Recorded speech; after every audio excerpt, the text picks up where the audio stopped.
اهلا بكم مشاهدينا. اعلن المهاجم بيير إيميريك أوباميانغ انه سيبقى مع فريقه بروسيا دورتموند الموسم المقبل، وقد اعترف بانه كان يرغب في الرحيل وخوض تجربه جديده، مشيرا الى انه اخبر اداره النادي بذلك عقب نهايه الموسم الماضي، لكن الانديه الراغبه في ضمه لم تقم بخطوات جديه. كثير من الكلام والنقاشات والأخبار يصبح عليها محبو الساحرة المستديرة ويمسون، خاصة في هذه الفترة التي تتزامن مع سوق الانتقالات. الأمر أصبح كابوسا للبعض وبمثابة الحلم الجميل للبعض الآخر. في ألمانيا وتحديدا في بوروسيا دورتموند يمثل الجابوني بيير إيميريك أوباميانغ القلب النابض للفريق الأصفر والأسود والمعشوق الأول لدى واحد من أكبر جماهير العالم. الكلام عن انتقال أوباميانغ أصبح من الماضي بعد أن أعلن الجابوني الأمر لوسائل الإعلام عقب نهائي السوبر ضد البايرن. دورتموند خسر من غريمه البافاري لقب السوبر، لكنه ربح بقاء نجمه الهداف في صفوفه.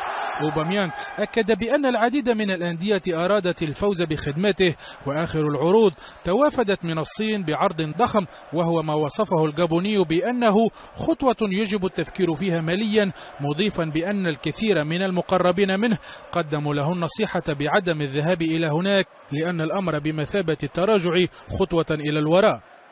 الشفافية كانت سيدة الموقف بين المهاجم وإدارة دورتموند التي منحته مهلة أخيرة لحسم موقفه، غير أنه تدارك الأمر وأعلن البقاء نظرا لعدم جدية العروض التي تهاطلت عليه حسب قوله، والتي كانت من فرق ميلان وليفربول ومانشستر سيتي وتشيلسي وتوتنهام والبي اس جي.